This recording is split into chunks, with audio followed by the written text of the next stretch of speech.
The United States Border Patrol has exciting and rewarding career opportunities with the nation's largest law enforcement organization. Border Patrol agents enjoy great pay, outstanding federal benefits, and up to $20,000 in recruitment incentives for newly appointed agents. If you are looking for a way to serve something greater than yourself, consider the United States Border Patrol.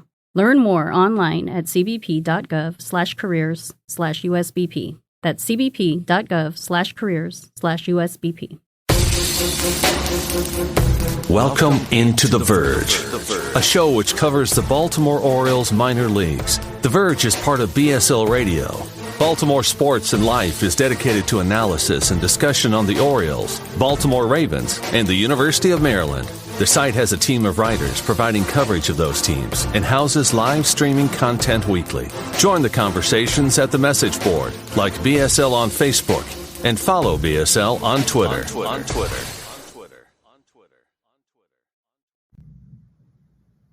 Want to make a podcast? Spotify's got a platform that lets you make one super easily, then distribute it everywhere and even earn money, all in one place for free. It's called Spotify for Podcasters, and here's how it works. Spotify for Podcasters lets you record and edit podcasts right from your phone or computer, so no matter what your setup is like, you can start creating today. Then you can distribute your podcast to Spotify and everywhere else podcasts are heard. Video podcasts are also available on Spotify. With Spotify for Podcasters, you can earn money in a variety of ways, including ads and podcast subscriptions. And best of all, it's totally free with no catch. Ever since we discovered Spotify for Podcasters, we feel like having options like video podcasts and Q&A lets us be more creative on another level. I highly recommend you give it a try. Download the Spotify for Podcasters app or go to www.spotify.com/podcasters to get started. Welcome to On the Verge. This is Zach Spedden, joined as always by Bob Phil and Nick Stevens. We're back after a little bit of a break. We recorded our live show at Full Tilt Brewing about 10 days ago and then took last Monday off. Thank you again to the staff at Full Tilt Brewing for a great night, and we appreciate our listeners who came out for that one. Going to tonight's show, though, we've got a lot of things to cover, including the Arizona Fall League, where Heston Kjerstad's hot start has highlighted Orioles prospects' performances so far. The Orioles have also made several waiver claims since the season ended. We'll talk about what those could mean or what they might not mean for the rest of the offseason. We'll also give some quick thoughts on the MLB playoffs and take some listener questions. We got some excellent questions in ahead of the show that we're looking forward to answering later on. But first, I'll start with the Arizona Fall League, where the Orioles prospects are on the Scottsdale Scorpions. And the highlight so far has been the performance of Heston Kjerstad, who had yet another excellent game on Monday, going 4 for 5 with a home run, his fourth on the AFL season with 2 RBIs. Reed Trimble also put together a solid game, going 0 for 3, but walking and stealing 2 bases. So the Orioles prospects playing fairly well so far, yet Kjerstad is the clear highlight of the bunch. And Nick, I'll start with you. Kjerstad, we saw him pick up the pace a little bit at the end of the season with Aberdeen. Now he's carried it over to the Arizona Fall League. What have your thoughts been so far on the way he's playing? I got a few thoughts actually about Kjerstad and what he's doing. I first of all just absolutely love seeing the season he's having out in Arizona. I think it's clear that many people out there just kind of, I don't know whether ignore this or forget this, but like player struggles are just a normal part of player development process. And I think that's what we saw with Heston Kjerstad when he got promoted to high A. I don't think it can be stressed enough. Every time I watch these games now, because they stream the games now, which thank you Arizona Fall League for streaming these games. But every time I watch him or pull up the box, go and look at what he's doing, I just think that it can't be stressed enough that this organization has a farm system full of coaches and instructors who are all bought into the same plan. They're innovative. They listen to the players. They work together to get these guys to improve. And we've seen guys like Colton Cowser and Kobe Mayo and Connor Norby and what they did when they got promoted to Bowie. I think we're going to see that with Heston Kjerstad going ahead to next year. He put up the video game numbers in Delmarva, struggled in Aberdeen, but he hadn't played baseball in almost 3 years. And between the physical exhaustion and the mental exhaustion, because he had the hamstring injury right before the season started, when he's ready to go for opening day, and there he goes getting a hamstring injury. I think by the end of the year in Aberdeen, you just saw the end of an emotional and physical roller coaster ride that I'm sure he was just happy to get off of. And now he got 2 weeks off, went out to Arizona. It's a hitter friendly park. I think it is fair to mention that these spring training ballparks out in Arizona, just like in Florida, are hitter friendly, and the pitching quality isn't always the best out there. But I mean, he's got 4 home runs, 1 inside the park home run. He leads the league in hits now, battling old foe Austin Martin for the league leading hits. But it's just phenomenal. He's one of the top players, and like Vivek's comment there, I think he's kind of joking, but in all seriousness, he's a potential Arizona Fall League MVP. So it's fantastic. Yeah, it's worth keeping in mind the environment, but it's basically in between high A and double A, maybe in a hitting friendly environment, like you said, which looking at the park factors that Baseball America released, Bowie is pretty hitter friendly this past year, at least themselves. But yeah, and he's only walked 2 times, struck out 13. I can't remember if he struck out and is only out today, but he's just on a heater. It's cool to see.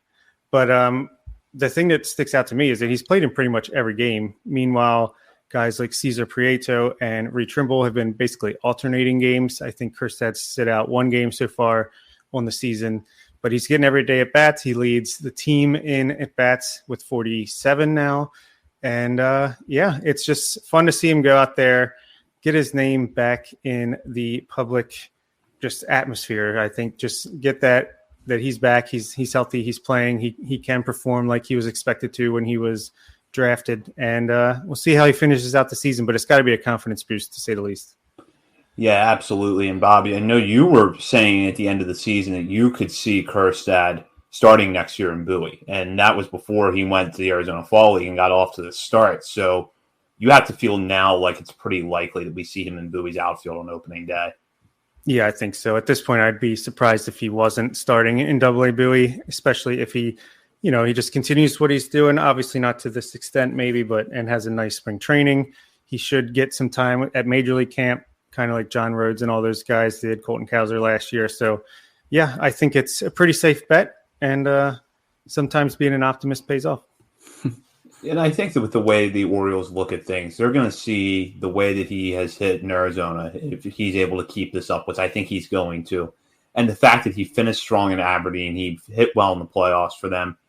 They're going to look at that more than they're going to look at, well, he was bad in the month of August, which is essentially what happened. He had a bad August and struggled in his initial run with Aberdeen. But I think this time now is valuable to him. And I think that, Nick, you brought up the players that have done well. And I think Orioles fans, we've probably been a little spoiled the last 2 years. Because if you think about it, Gunnar Henderson had that slump in the middle of 2021. Jordan Westberg had a slump over the summer. Colton Cowser, remember the infamous Colton Cowser problem in the month of April. But yet all those guys bounced out of it quickly and hit really well. And then with Kjerstad, we're just waiting for him to get there.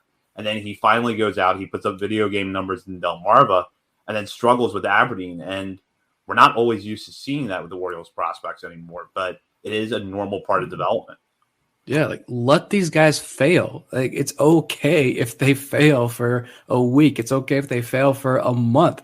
The team is going to do everything they can to put these players in the right position to succeed. And the players who are legitimate prospects who have a potential future in this organization or somewhere in the big leagues, they're going to break out of it. And I think we kind of saw those. I mean, we did see the physical manifestation of all of his frustrations in that game where he was, sat down after not running out of ground balls, supposedly. I know it seemed like it was, no one ever talked about it. It seemed to be handled in-house, and which is fine, which is great. I'm glad it happened, though.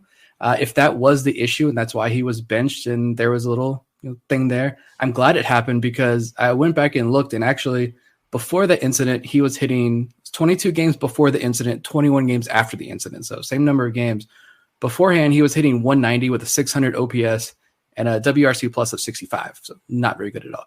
But after that incident, he hit 278 with a 753 OPS and a 107 WRC plus. So still not great numbers, but a huge improvement from the first half to the second half. And I think you could say it's Aberdeen. Those numbers get suppressed, right? How many of these guys, those offensive numbers always aren't great. I mean, TT Bowens couldn't get double-digit home runs in Bowie. So what's going on or in Aberdeen? What's going on down there in Aberdeen? But I just think, like I mentioned before, he was physically and mentally probably exhausted. He's getting challenged for the first time as a pro baseball player. and he's just normal development issues, speed bumps, and he's clearly a little reset, little R&R, a little nice weather out in Arizona. It's still hot out there, I'm sure, but just a good, more relaxed atmosphere, and we're seeing him bounce back. And hopefully this is a big springboard into, I agree, I think he starts next year, opening day, right field in Bowie. Yeah, honestly, these are things that should have been happening in 2020 if there was a season after he was drafted, and then in 2021 if he didn't hurt himself, right? So he would have already at least adapted to this level. And I think, like you said, it's a good thing to fail, especially when you're lighting the world on fire and you get promoted to the next level. And it's like, oh, okay, this is not the same. We have to learn to adjust to this. And I think that's what the Orioles do, is they're gonna give you a fair amount of at-bats. You tell them that you're ready for the next level. They'll give you the next level. If you do the same thing, they'll, like Colton Cowser, he got up to AAA. This player development team is not scared to move you up quickly if you continue to show that you need a tougher challenge. And I think they're looking for you to fail a little bit the way Gunnar Henderson did. Look the way he bounced back, and the real talented players are going to be able to do that, make the adjustments, because, you know, if your first time making adjustments is at the major league level, and that could be, you never know if a guy can bounce back or not. I think they want to see you prove that you can do that. And yeah, I think Kjerstad is putting that proof in the pudding right now, the way he's performing.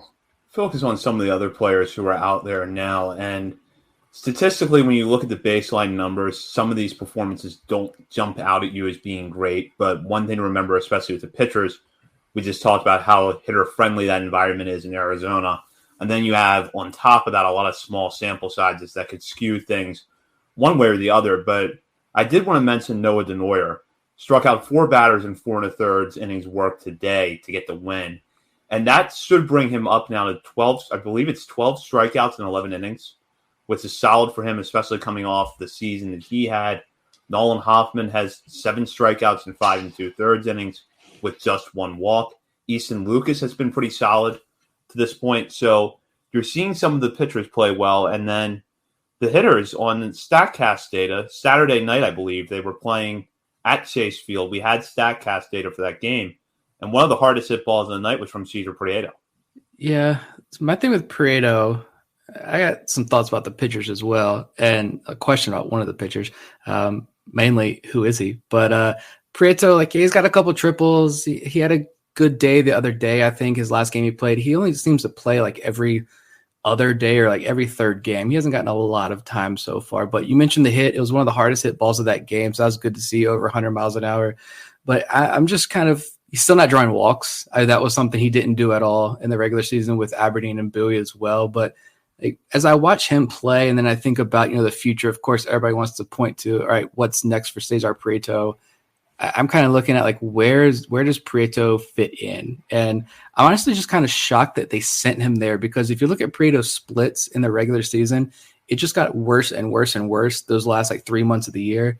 And I feel like, adjusting to, life in America after defecting from Cuba, first full season of pro ball here in the States compared to playing pro ball in Cuba, I imagine his body was just kind of giving up and he was just exhausted by the end of the year. So I'm surprised they sent him out to Arizona, to be honest, but it's good. Maybe showcasing him a little bit for other teams. Yeah, it could be that, or maybe they're just like, all right, we need to get him acclimated as soon as possible. Just submerge him in as much baseball and the grind as possible, and he can rest once the AFL's over. But yeah, I mean, nothing too surprising about his performance. Trimble, at least, this is actually pretty advanced competition, considering that he ended the year in Delmarva. For him, but he's at least walked 5 times in 20 at bats. So what, like a 20% walk rate? It's not too shabby. It's a good experience for him. And the pitching, Easton Lucas is the one. It's like, man, this guy had a great second half of the season, and he is just pitching lights out of the bullpen for Scottsdale, which is where the Orioles players are participating. He pitched again today. He pitched 0.2 innings and struck out a bat or something like that. So he's still got a 0 ERA over 4 appearances, almost 5 innings, 8 strikeouts, only 2 walks. So love seeing that. And yeah, looks like the other guys, Denoyer, he's got a high ERA, but you're going to have a high ERA. We saw that from Nick Vespi and Logan Gillespie last year. Really like what I've seen for Denoyer. He's still striking guys out. Nick Richmond, okay. Nolan Hoffman, I like the guy. He's struck out 7, only walked 1, even with the high ERA. But yeah, I think so far so good for the Orioles that are participating. Even if especially I would expect Prieto's batting average to creep up in a 250s, 260 range. Yeah, I think for Trimble this is good experience because he also missed a lot of time with injury. He was out for his shoulder injury for most of this season.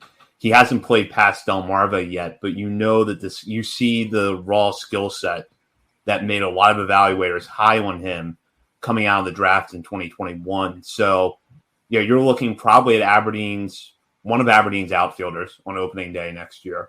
So I think this is a good tune-up for him. So with Trimble, I'm not going to read too much into the stats because I just think that getting this time is good for him. However, if he does end with a 20+% walk rate, I'll feel pretty good about that. Yeah, he also can't catch a break out in Arizona because I think it was the first game that he played in, he was hit by a pitch. And if I remember correctly, I think Josh Norris from Baseball America was at the game and he said, I could be wrong, but I think he said it was like 100-mile-an-hour fastball that got him in the shin, I believe. I don't know, but first at bat, he gets hit with a pitch, leaves the game. I think they slowly work him back. And then the other day when he played, and I found out that the AFL now streams their games on their website, I'm watching, and he fouls the ball off his leg, goes down, and stays down for a significant amount of time in clear pain. I'm like, all right, this is it. If he's hurt, I'm sure the Orioles are just going to say, all right, come home. Let's start fresh in some winter camps or whatever. Like, you need the at-bats, but let's not risk it. Luckily, he did stay in the game. I think fouled the ball off his leg again on the very next pitch, but he seemed to be okay. He played today. He did get ejected today during Monday's game. I saw in the box score, but after striking out, but stole 2 bases and drew another walk. But yeah, I was actually surprised too that he would go because I feel like a lot of these guys that typically go to Arizona are older, and he's just had like no pro time. But I feel like that speaks to me. That says the Orioles really do value this guy and think that when he goes to Arizona, like he's going to actually get something out of this, not just go in there, take some hacks. You need at bats. It doesn't matter if you're going to get blown away. Like, you're going to go to Arizona and they think he can hold his own against those the pitchers that are over there and get value out of this, which is one of the reasons why I'm adding him to he's either at or near the top of my list for guys who I think could break out in 2023 now that he's fully healthy and can get a full season under his belt. Yeah, well, I do think that getting some at bats, some extra bats is a part of it. Like, I definitely agree that I think they're setting him up to start next year at high A and finish the year at double A if things go great for him. And let's hope they do. Yeah. I also wanted to say about the pitchers, Nolan Hoffman, it's cool. He's striking out guys out and not walking guys again, just like he did with Bowie this year, even though it was just a few innings. He missed pretty much most of the year. But I just remember after the Rule 5 draft, when a lot of Mariners fans, even guys like Joe Doyle, a lot of writers over at Lookout Landing were like, it kind of sucks that Hoffman got taken by the Orioles because we really like him. And so if those guys are writing and saying, hey, this Hoffman kid's actually kind of good, I'm interested. So it's good to see him out there and healthy. My question was about Nick Richmond and kind of who is he? Because I don't think I watched any Nick Richmond this year. All I know is that he signed late in the year, May or June, yeah, and ended up going quickly through Aberdeen, I think. Quickly through Delmarva and ended up in Aberdeen. I don't really know. The only thing I found, I don't know what he throws. I don't know anything about his repertoire. Unfortunately, this guy I'm stumped on. I saw one note, though. Apparently, he threw 91 breaking balls this year and only allowed 1 hit. So that's impressive. But Easton Lucas, I think that, first of all, I think I mentioned on that episode where we broke down the trades, and I said, where we had to carefully tread the Trey Mancini and Jorge Lopez trades, that Jonathan Villar deal, I thought was the only move that I was scratching my head at, why did Elias do this? Why did the Orioles have to make this move? And then we learned some more things about Villar and how the organization viewed him, but I still felt like that was kind of a weird move. But now, Easton Lucas had a really, really good year, and I don't know many other sickos out there who follow, other than Vivek there in the comments again, other than probably Vivek, I don't know many other sickos who are following minor league relievers. So, but he had a stretch of 17 plus innings where he didn't allow a single run and had 23 strikeouts, just a couple of walks, a couple of hits. And now he's doing this in the Arizona Fall League. I almost get like this year's Logan Gillespie vibes from Easton Lucas. Like I'm waiting for someone like Eric Longenhagen or someone to say like, hey, this this Easton Lucas guy, never heard of him before, but he caught my eye and I'm looking at the data and wow, like there might be something here. And also he's Rule 5 eligible. So like, is this another situation where he's showcasing himself? He pitched the full year too, and the Orioles still sent him out to Arizona. So I don't know, just a name to keep an eye out as the offseason rolls along, maybe. Yeah, for sure. I think either Lucas or Hoffman could be potentially a surprise 40-man addition, kind of like Logan Gillespie was last year. And maybe Nick Richmond is this year's Connor Loprich, who at this time last year, I'm like, why are the Orioles still messing around with this guy? He was terrible last year. He's getting lit up in the AFL. He started 2022 really rough. And then suddenly he was great in this last 3 or 4 months of the season. So maybe there's something there with Richmond that they see, and they're just trying to work it out, give him every chance in the world to get there with the Orioles. Yeah, I was pausing there to pull up this great comment from AJ. Sickers of the world unite. That's right. We have a very unique fan base here, and I love it. I love it.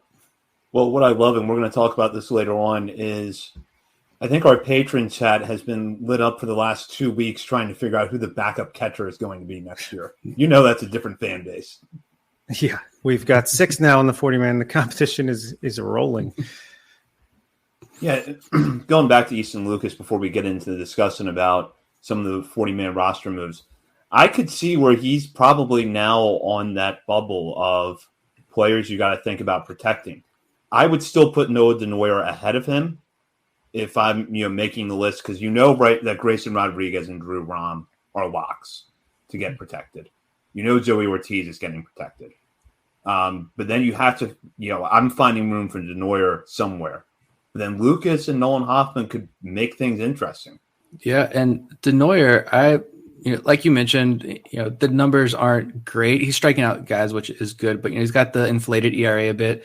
He'd only allowed 1 earned run today through the first 4 innings. I think they tried to get him a 5th inning and kind of stumbled there at the end. But I didn't listen to the interview, but I know PressBox had a piece. I think he did an interview with PressBox recently, but they also wrote an article kind of summarizing it.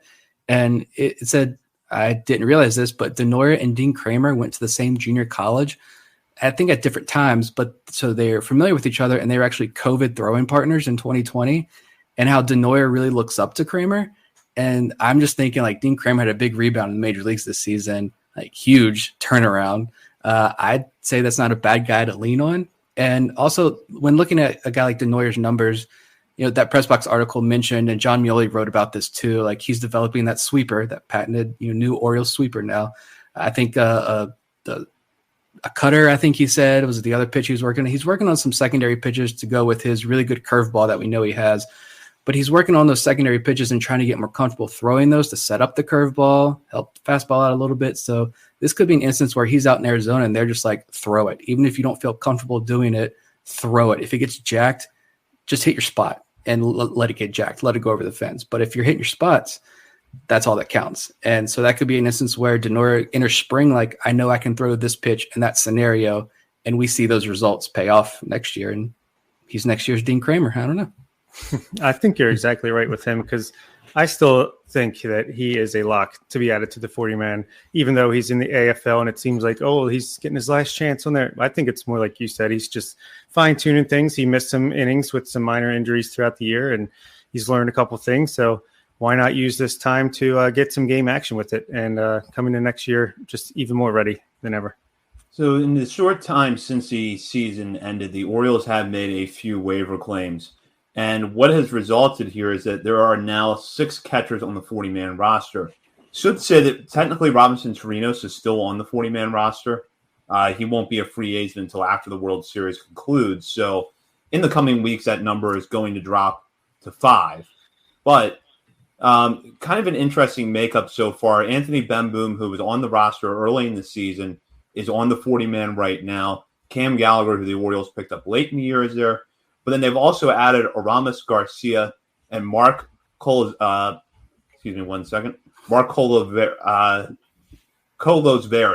from the Cincinnati Reds. So say it 5 times fast, please. Yes. Kind of this, Bob, I'll start with you here. The question of who the backup catcher is obviously far from settled when you're looking at this many names on the roster. And you know that every offseason you can always get a veteran defensive first backup catcher on free agency on a low year, minor league deal or a low cost 1 year deal. But it seems like the Orioles are certainly lining up options. Yeah, there's no doubt about that. And it's not that surprising. I mean, look at the guys that have been removed from the 40-man roster. Lewis Head, Bo Saucer, a bunch of just relievers that are probably not going to be back next year. They were kind of on the end of the 40-man there. And look, now that there is not a work stoppage, they can get these guys into a camp and see what they've got, see if there's, just get a bunch of guys in there while you have room on the 40-man. And if it doesn't work out later, you always can just DFA them as well if you pick up someone better. I'm still hoping for a guy like Austin Hedges to be the backup catcher next year. But, hey, maybe a guy like Aramis Garcia, who has great framing numbers, maybe he shows them something that, hey, this is a guy we give a shot. Mark is he's younger. He's had some success in the minor leagues. Maybe that's a guy that they see something they like. And same with Cam Gallagher. And the one that's a little more weird is Anthony Benboom. I mean, he was a good framer, decent defensive catcher ERA. But I think we saw that he's not the answer. But I guess it doesn't hurt. If you don't want to lose him as a minor league free agent, I hope that you can pass him through waivers later on and keep him around in AAA.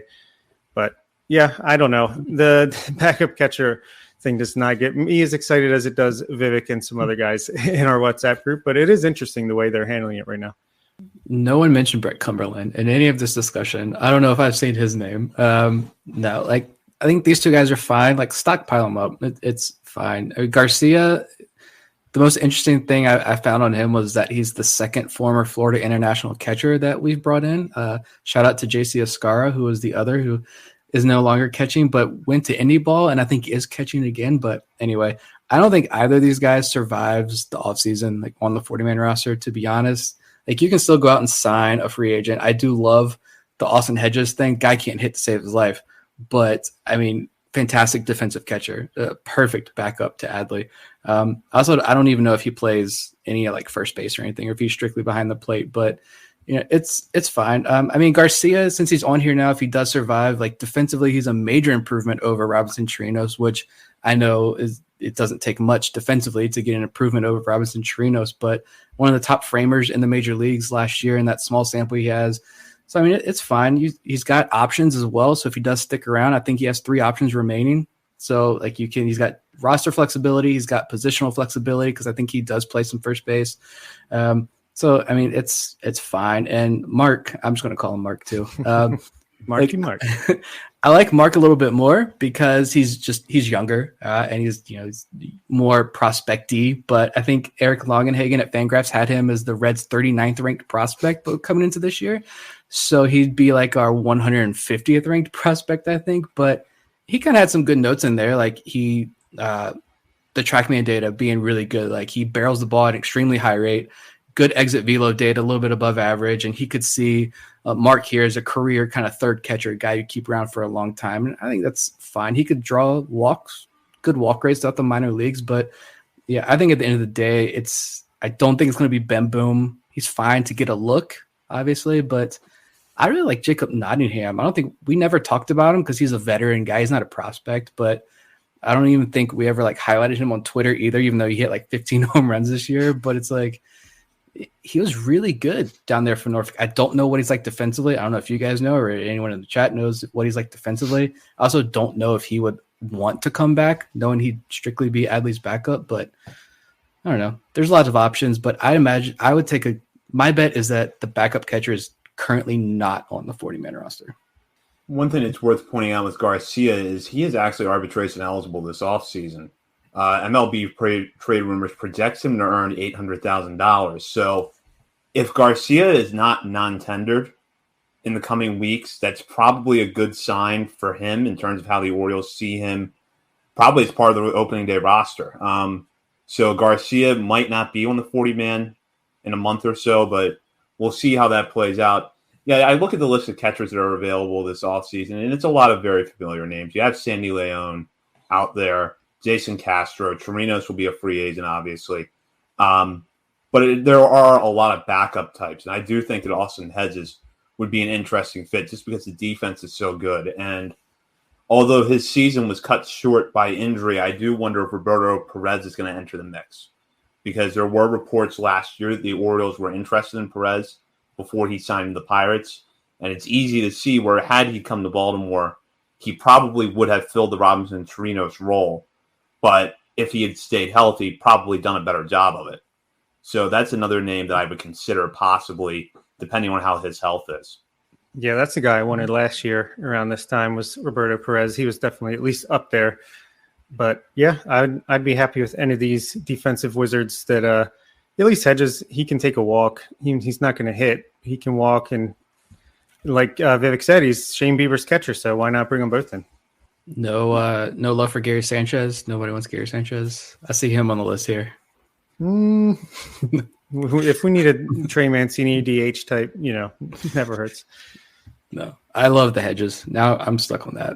I want Austin, and I love that Austin Hedges. Sign Austin Hedges, sweeten the pot for Shane Bieber over there. Bring up Grayson Rodriguez. Now we're cooking. I'm going to bring up another waiver claim, and that's Jake Cave, an outfielder who was claimed from the Minnesota Twins. Left-handed hitting outfielder who was actually decent in the 2018 and 2019 seasons in a part-time role for the Twins, but then has really bottomed off over the last 3 years. He's another player who is arbitration eligible this offseason. MLB trade rumors projecting him to earn $1.2 million. So that's another guy that, again, could be non-tendered, but left-handed hitting bat, maybe change the scenery helps. And if nothing else, perhaps this is just organizational depth. So curious what you guys think of Cave. It's an interesting claim to me. I mean, he came in the majors 25, 26 years old, was above average offensively, about a 2-WAR player if you would spread out his time to a full season. And then he just dropped. His offense just completely disappeared, and he got better at defense. So, I mean, he's kind of like a left-handed Ryan McKenna, as Vivek comments the exact same thing at the same time. I don't know. Maybe with the new Baltimore, that they want to get rid of McKenna for a lefty version of himself, or maybe it's just, hey, we'll claim him now, we'll DFA him, and hope to just get him to start in AAA where he can be some good depth, and we don't have to pay him. I don't know how the arbitration works. If they DFA him and he sticks around, do they still have to go to arbitration? But I don't know why you're paying over $1 million for this guy when I feel like there are comparable players that maybe you could get for the league minimum, but it's not that big of a difference with the minimum raising. But I don't know. It's interesting. When I saw it, I was like, oh, that's a name I remember as a somewhat decent prospect coming up at one point, but something to talk about. Yeah, I didn't even look into it at all. Like, he's kind of, in my mind, I just picturing like Brett Phillips, but like someone worth paying attention to maybe a little bit. I don't know. It'd be interesting. He would be a good guy if you could stash away in AAA. Brett Phillips elected for free agency, I think, last week. So I don't imagine Yusniel Diaz probably is around next season. Robert Newstrom, I don't know what his situation is going to be like. So, I mean, if you can get him and stash him away in AAA, I'm fine with it. It's cool. But, yeah, this is a kind of a nothing for me. I can't get excited about it. AAA outfield of Colton Cowser, Hudson Haskin, Jake Cave, and Johnny Reiser coming back from injury. DJ Stewart's still around, and too. DJ Stewart, I was going to say the same. Everybody just wants to throw DJ Stewart away. That's fine. The guy is a great cheerleader. He actually does seem like he is. Yeah, so that actually wouldn't be a bad outfield for Norfolk to start out, and then gives them another left-handed hitter when Cowser's promoted to the majors sometime in the summer. This is what we need to be thinking about when we're in the middle of the playoffs, for sure. Yes. So I do want to talk about the playoffs a little bit because it's obviously going on. We're recording Monday night.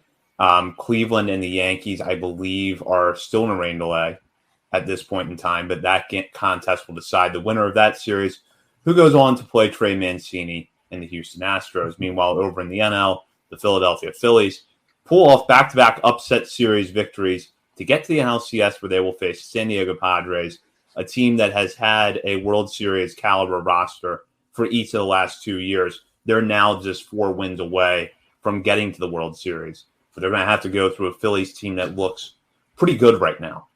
So, Nick, I'll start with you here. Any takeaways from the playoffs so far you want to share? I was at the beach last week, so I didn't get to watch too much. I remember the first day of the playoffs, I sat down and watched all 4 games back to back to back to back, and it was glorious. And I was like, I'm leaving, so I'm not going to be able to watch anymore.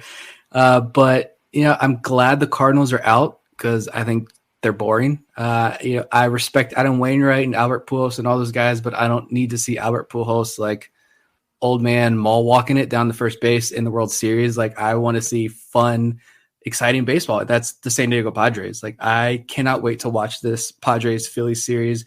I'm pulling for the Padres. I hope it's Padres Guardians. I was going to say Indians. I want to see Padres Guardians only because that would be like the Guardians. What percentage of their roster are like Padres castoffs? They're guys in the Clevenger trade and some other deals they made. Like, I think that would be an awesome storyline there. I want Manny Machado to get that ring. I am still a massive Manny Machado fan. I think this Padres team, they've got a permanent soft spot in my heart after I spent that year covering them. So I'm happy for a lot of those guys. Wayne Kirby, Ryan Flaherty. I'm happy for Padres fans because after spending a year in like Padres Twitter, and that's like a soul-sucking place when during the dark times in San Diego, I'm glad their fans can celebrate. But yeah, hopefully Cleveland can pull this out. If it's the Astros, Trey Mancini is the only reason I want the Astros to win that. But if it's Cleveland, Houston, like, sorry, Trey, but I'm pulling for Cleveland. Cleveland, San Diego is what I hope it is. But Phillies, I'm not going to be mad if it's the Phillies either. And I will say publicly, I don't know if I've ever talked about Bryce Harper and my feelings about Bryce Harper, but I think I did. Then I called him something. You called him a tool back. Yeah, that was right. Okay. So my feelings are public about Bryce Harper. I've kind of softened up on Bryce Harper now that he's not with the Nationals and, he's in Philly, and I don't hate the Phillies at all. I wouldn't be mad. I want to see good baseball. And I think we're going to have a really, really good semifinals here. And all the discussions about who's made it and all this playoff discourse that's going on right now, it's stupid. The best teams are winning at the right time. Like, the Dodgers got exposed. That's what happened. The world wants to see the Padres. That's just what it is. Also, this has always been the case with the playoffs that, you could be great all year, but you get cold the Orioles lost to the Royals in 2014. It is what it is. That's what makes it fun. It's not a computer simulation of 1,000 games, and, you got to have some entertainment with your sports, guys. Come on. I have the Guardians, $10 bet for them to make the World Series that I made in like July or August. That I'd like to see them get there, and then I'd like to see the Padres beat them in the World Series. That would be cool. Get Manny Machado a ring. Just a fun team. You see them go for it. They trade for Juan Soto. They're all in. I'd like to see that rewarded from time to time. The Phillies, there's a couple of guys in my neighborhood that are Phillies fans, so I guess I could be happy for them.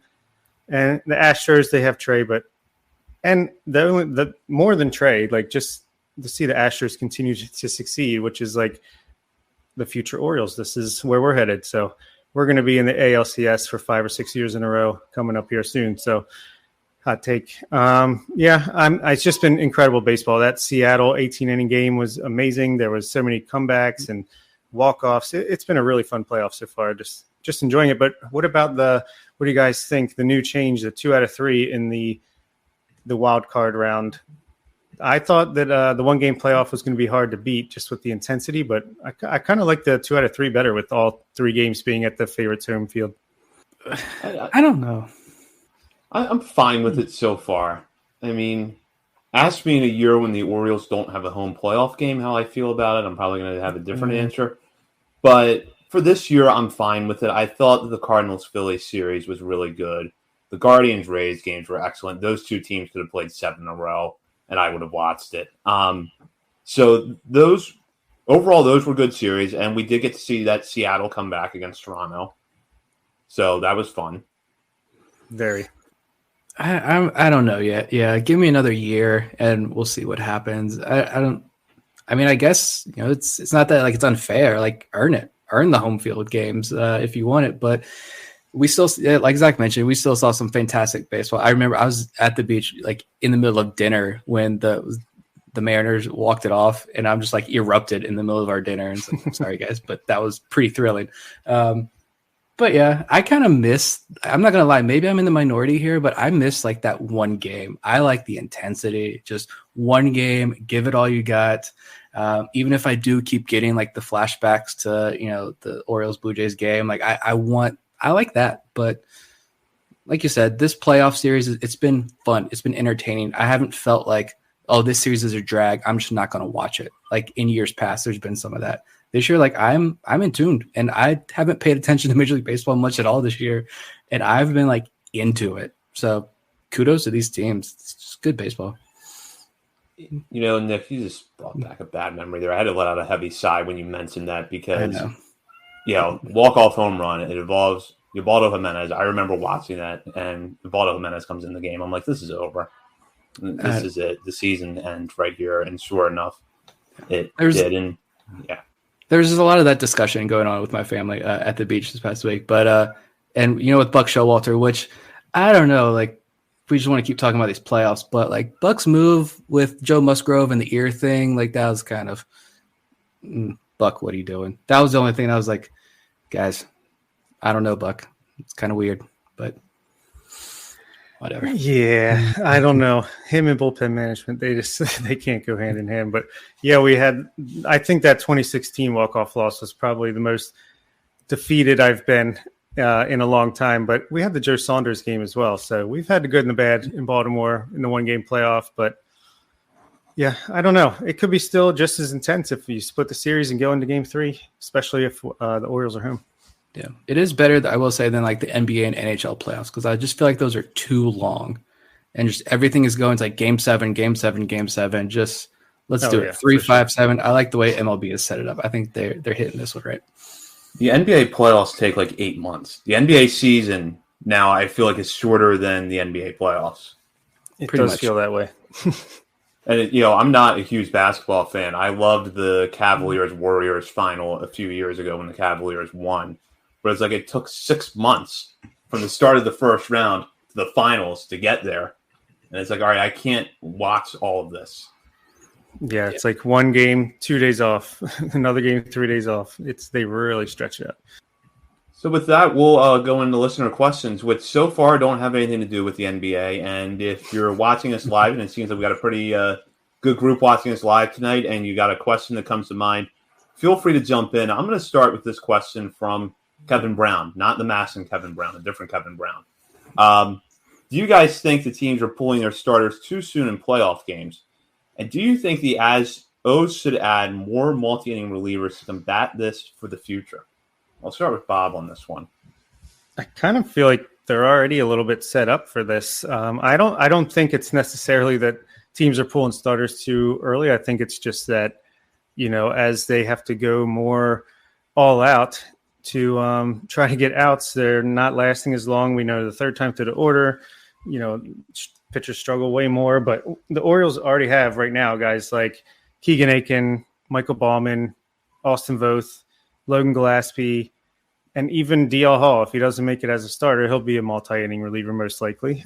You also have Tyler Wells, who could be a starter or a reliever, and maybe if Kyle Bradish or Dean Kramer eventually get pushed out of the rotation, those guys could be solid multi-inning relievers. And then even down on the farm, you got like Drew Rom, Ryan Watson, Chris Valamont, Noah Denoyer, all these depth of pitching prospects that aren't, top end, the big names. They at least Justin Armbruster. These are guys that are going to be able to give you multiple innings at the major league level if and when they get there. Zach Peak as well. So, yeah, maybe you get a couple great starters. You get some of these multi-inning relievers to bridge the gap, and then you got your Felix Bautistas and Sionel Perez, and there's one-inning guys to close it out. But I think the multi-inning relievers are only going to be more and more important as time goes on.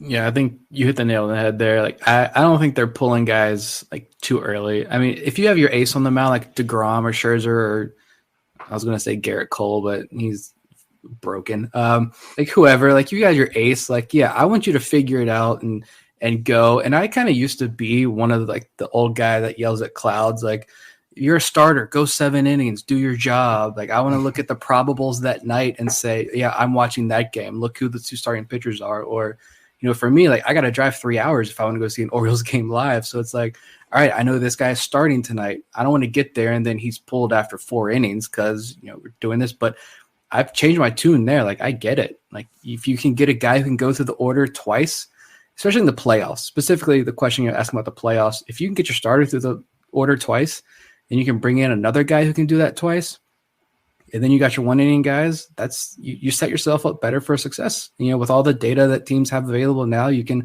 matchups are better, and you can design. I think the Orioles, Bob got it right. Like, the Orioles are designing a lot of these guys and setting them up for that. Yeah, Drew Rom could be a great example. Is he going to be a guy in the major leagues that goes through a lineup 3 times?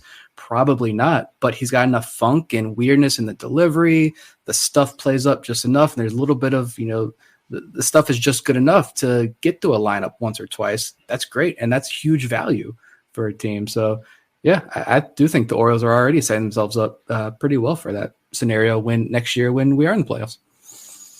Yeah, I completely agree with both of you on all of your points there. I think the Orioles have been heading in that direction for a while with how they want to build their bullpen. And you look at some of the guys that are there now that Bob mentioned. And then you have Noah DeNoyer and Ryan Watson, who could be bullpen options at some point in 2023. And they're definitely suited to that multi-inning reliever role. So I think you're going to see that. And as for whether starters are being pulled too soon, I'll admit I want to watch the best starting pitchers go as far into the game as they can. So like Aaron Nola going deep into a game, to me, was kind of refreshing. But at the same time, it's just it's just the nature of the playoffs these days. And it's really the culmination of the fact that, managers probably are a little quicker to pull starters now than they've been in the past. And you've got the heightened sense of urgency that comes in with the playoffs. And you look at the teams that are in the postseason this year, you can't count on their bullpen giving one away to you. That's why the Padres are in the NLCS. That bullpen was locked down for 2 series, and if they're that good in the NLCS, they're going to the World Series.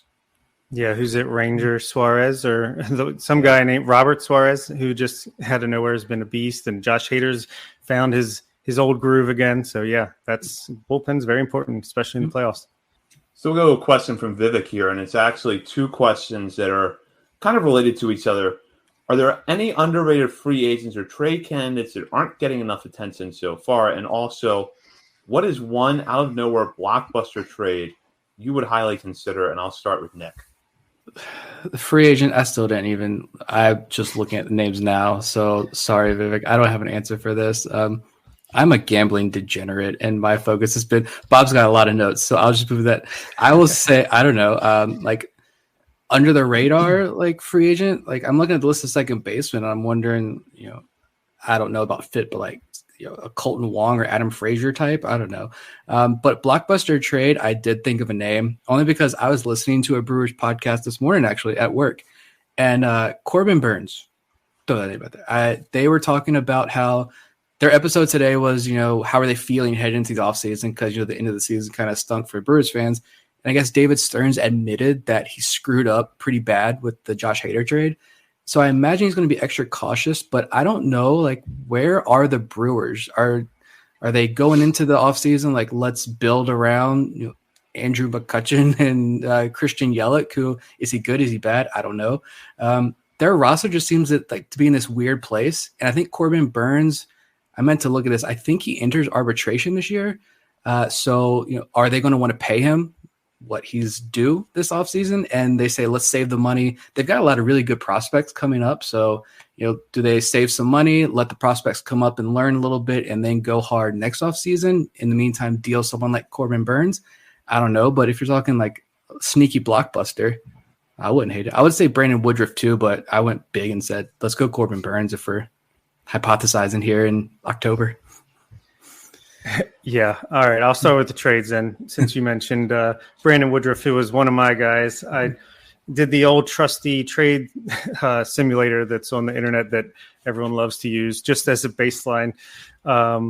So, obviously these exact trades aren't exactly probably what teams are looking for. But I have 5 pitchers that we could trade for. None of them are really a surprise. But Brandon Woodruff, you could trade Cedric Mullins straight up for him, just based off what the thing said. Or you could do Austin Hayes, Jordan Westberg, and another mid-level prospect, something like that. I also had Tarek Skubal as a target, who I know he missed the end of the season due to injury, but if his physical checks out, you could do something like Austin Hayes, Ramon Urias, Jordan Westberg, or Dean Kramer, Anthony Santander, Colton Cowser, something like that. From the Rockies, German Marquez, we could probably get him for, a player that we released 2 months ago. Or more realistically, I put Keegan Aiken and Yusniel Diaz, or Hudson Haskin and Cesar Prieto, something like that. Couple, guys in the 10-15, 10-20 range. Pablo Lopez, another popular name right now. I got Mullins and Haskin, or a Santander, Hayes, Westberg / Mountcastle. There's a lot of ways you could go with the Marlins. And then Shane Bieber, obviously the big one. There's a couple ones in here. Austin Hayes, Colton Cowser, Jordan Westberg, or Cedric Mullins, Ramon Urias, and either Cionel Perez or Brian Baker, whichever one they prefer. And as far as free agents, I just went down the list and put a check mark next to any guys that sounded intriguing to me. I have Chris Bassett, Sean Manaea, Nathan Eovaldi. Do pitchers Corey Kluber, Jameson Tyone, Zach Eflin, and the Japanese ace that's coming over, Kodai Senga, if that's how you pronounce it. He's getting posted, I think, pretty soon, so that would be interesting on the pitching front. And then I had Jose Abreu, of course, who was supposedly going to be a free agent, Evan Longoria, Michael Brantley, Joey Gallo, Jock Peterson, Austin Hedges, as I mentioned earlier, and I'm sure there'll be some interesting non-tenders as well. So, yeah, I think this offseason, as this goes to show, it's so up in the air. Anything could happen, and it should be interesting. Yeah, on paper, I think the Brewers and the Orioles actually do match up well for a trade, because the Brewers have some starting pitchers that are getting within a couple of years of free agency. And I do think that, David Stearns is going to have to move with a little bit of caution this offseason. But at the same time, you're looking where you probably need to retool a little bit. Maybe you get some prospects back that are close to the major leagues, so you're not doing a full teardown, but you're able to get players that could help you in 2023, 2024, 2025. And, at that point, we know St. Louis will probably always be in the picture. Reds and the Pirates probably be bad for a little while longer. And the Cubs, in theory, the Cubs might make some moves this offseason and put themselves in wild card contention, but we'll see. I would also keep an eye on the Minnesota Twins roster. And the reason I say that is I don't really know where the Twins go this offseason, because they signed Carlos Correa, they went for it, and for a while it looked like it was going to work out for them, and then they just collapsed at the end of the season. Jorge Lopez struggled after he went there. Tyler Mahle was okay with the Twins, but not great. So I wonder how they're going to handle this offseason, and could you see a scenario where they pick up Sonny Gray's team option and decide to trade him? Could Tyler Mahle be available in the trade? So I would keep an eye on the Twins, because I don't really know what their immediate future looks like. But with how good Cleveland looks right now, even if Cleveland trades Shane Bieber, they're still a playoff caliber team next year. And they're so young the White everywhere. Sox got to hold this together somehow. So the Twins got to make a tough choice this offseason, I think, about whether or not to go for it. And as for a free agent, a guy that I'm starting to really eye up for the Orioles is Brandon Nimmo. Left-handed bat, good defender. If he can play left field at Citi Field, he can play left field at Camden Yards. I don't think you necessarily see a power uptick from him at this stage in his career, even with moving to a more hitter-friendly park. But he gets on base. He doesn't strike out a lot. He's a good defender. So I think he has some of the attributes the Orioles like. And he'd make an immediate upgrade in left field over Austin Hayes. You can make Hayes your fourth outfielder, and you have Nimmo in there as a left-handed bat that goes towards the top of the order and does a lot of things really well. Yeah, I like that Nimmo idea. And on the hitter front, I think you're going to see the anti-Ryan Mountcastles and Austin Hayes of the world be picked up when they have the choice on the matter. You're going to see some guys that get on base, take a walk, have good at-bats, good approach. I don't think you're going to see as many free swingers as have been here since Elias took over with what he was left with. Yeah, I was looking at Minnesota's roster and when Zach was talking. Give me Luis Arraez. I'll take that deal. But yeah, I think the bigger question though is, do you guys actually think the Orioles are going to shell out the big contract this offseason? Or is it going to be a bunch of smaller contracts that definitely increase the payroll, but you're filling some gaps maybe? Yeah, I'm skeptical of the big like Carlos Correa thing, even though it is interesting if he opts out, like no longer has a draft pick attached to him because of the deal he already signed. So that's definitely ups his value a little bit compared to the other shortstops. But I think you see more like a 2 or 3 year deal for a Jose Abreu, maybe a 2 or 3 year deal for Chris Bassett. Like I think you're going to see, just based off also Houston, what they did when Elias was there. It seems like they never really did that big, long, huge deal. They did more around the margins. So, yeah, I think you might see a little more mid-tier 3-4 year deals, 2-3-4 year deals. Yeah, that's kind of what I think, too. I think you're going to see those kind of free agent deals. And if you're looking for what could be your really big headline moves this offseason, I would say keep an eye on the trade market, because we know the Orioles are well suited to go out and trade for a starting pitcher this offseason. And honestly, that might be the better route to go than try to sign a free agent. And Adley Rutschman, does the contract extension happen? Does it happen this offseason? I think it should. I think this is clearly his team. And if you sign Adley Rutschman to an 8-year contract sometime over the offseason, I think a lot of veterans around the league are going to take notice and say, you know what, Baltimore is heading in the right direction. It looks like a good place to go play. Yeah. At least I feel like we are at least going to be able to get 1 or 2 of those Chris Bassett types this offseason. They're going to want to come to Baltimore. They just missed the playoffs. You've got the wall, which clearly worked for the pitchers. So, there's Jordan Lyles. Yeah. So, yeah, I could definitely see that. And speaking of Jordan Lyles, I feel like isn't that like the first decision? Did Nathan Ruiz or somebody write about that today? Or was that MLB Trade Rumors? Yeah, I think it was MLB Trade Rumors. Yeah, I feel like if that's the first decision you have to make, I'm interested to see where the Orioles go. And I imagine if he opts out, then yeah, I think if they decline the option and let him go, I'm going to get more excited about the idea of, they're going after somebody in free agency. And I think it'd be 1 or 2 good guys. I think they're going to exercise it regardless if they want him on the team next year or not. I feel like it gives the team more leverage in free agent negotiations potentially, and they can always flip him later in the offseason. But we'll see. It's definitely interesting. I don't think it's a slam dunk. Go to a question now from Ben Durst.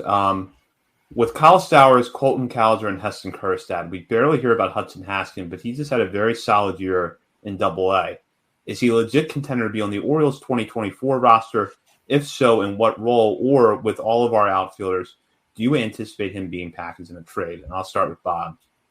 I could honestly see it going either way. I think he definitely has a chance to be on the 2024 roster. By then, I mean, I can't imagine Santander or Austin Hayes are still there. You'll have maybe Mullins if, by then they don't make a move, Cowser, Stowers, but he could easily be just a better version of Ryan McKenna at the very least.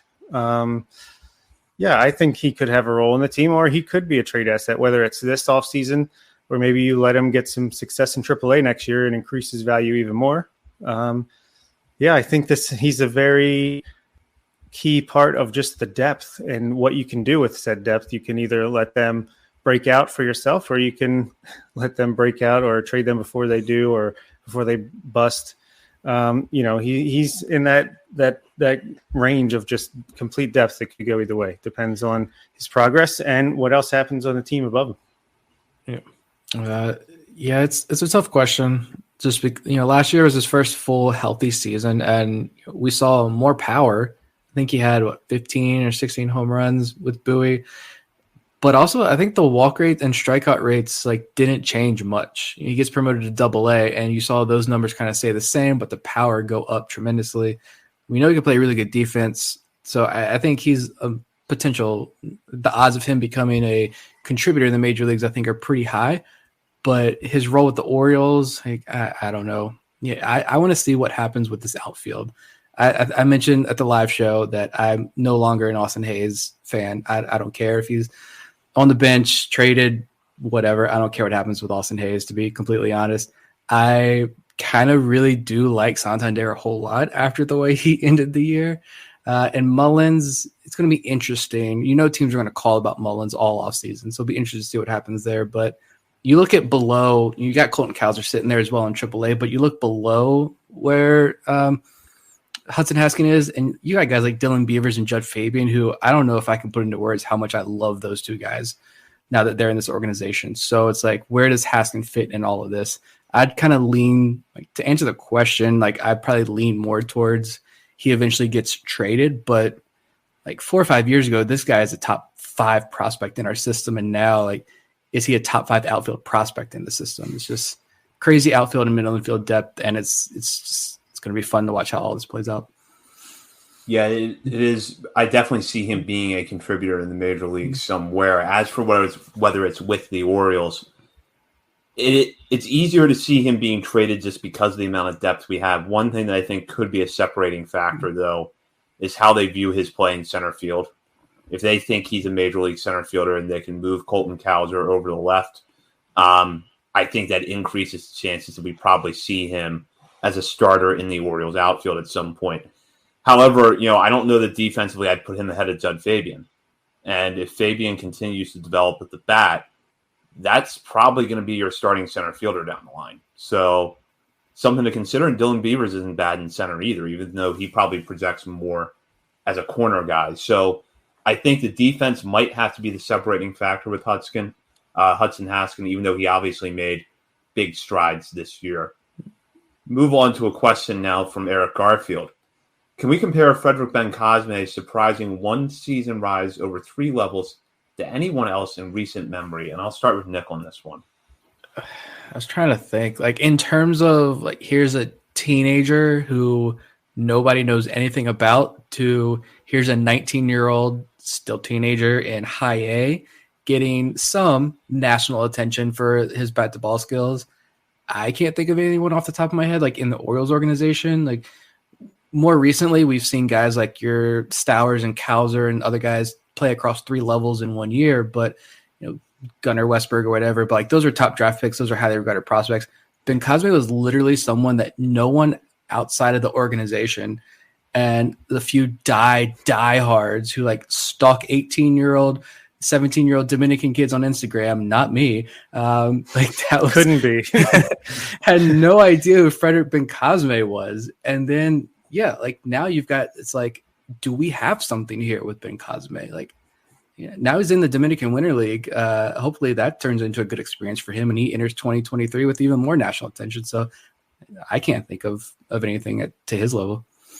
Yeah, I agree. And I'm not comparing him in talent level or anything to the guys I'm about to mention, but that's the one thing I was always so jealous of as an Orioles fan who was never in the international market.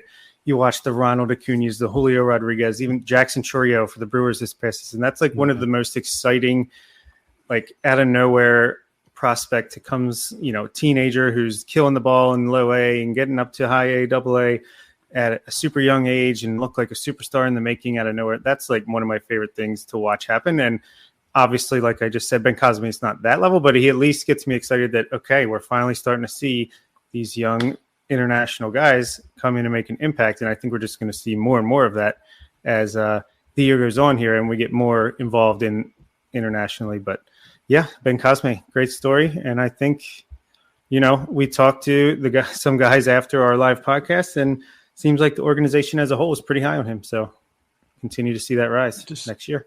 The international talent as a whole, I believe the quote was, "They're coming," with a smile on said person's face. So let's go. Yeah, I can't compare Ben Cosme to anybody in the Orioles system just because of a lot of the factors you guys both mentioned. That young international player who I think thought he was going to spend the whole summer in the FCL. And if he had spent the whole summer in the FCL and hit 280, we'd be talking about him as a guy that, could be a nice breakout story at Delmarva next year. And instead he goes across 3 levels. You think about Gene Pinto's rise in 2021, that was 2 levels. So you don't quite have that. And, as Bob said, I'm not going to compare Frederick Bencosme to Juan Soto because they're much different players. But I remember Juan Soto's 2018. I remember seeing him at the start of the season in Hagerstown. He had been there the year before, gotten off to a hot start, got hurt, goes back there in 2018. You're watching him as a teenager, just owning low A pitching. He goes up to high A, owns high A pitching, then goes to double A. Barely in double A, gets promoted to the majors. And I saw him not long after he was promoted when the Nationals came to Baltimore for their interleague series. And I had just seen him in Hagerstown 2 months before that. And I'm like, how did this guy get so much better in the span of 2 months? That it's just something you don't see very often. So I think with Bencosme, hopefully we see a lot more of that in the Orioles system in the coming years, but it's probably without precedent in recent memory. Go down now, and this question from Matt, which prospects would hurt you the most if they got dealt this offseason? And I'll start with Bob. Yes, I made a list. I got 5 guys.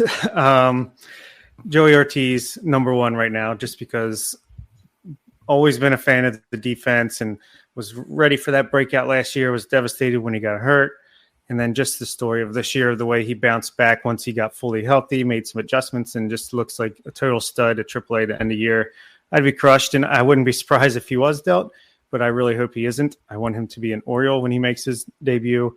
Another one's Kobe Mayo, just because I think he could be another one of these guys that is just super young and could break out in a huge way next year, just like Gunnar Henderson did this year. I think he is capable of something like that, and it would just kill me to see them trade him in the next year or two and then watch that happen somewhere else. Gene Pinto, I think that's I don't really need an explanation there. And then I put Frederick Bencosme / Samuel Basallo / Anderson De Los Santos.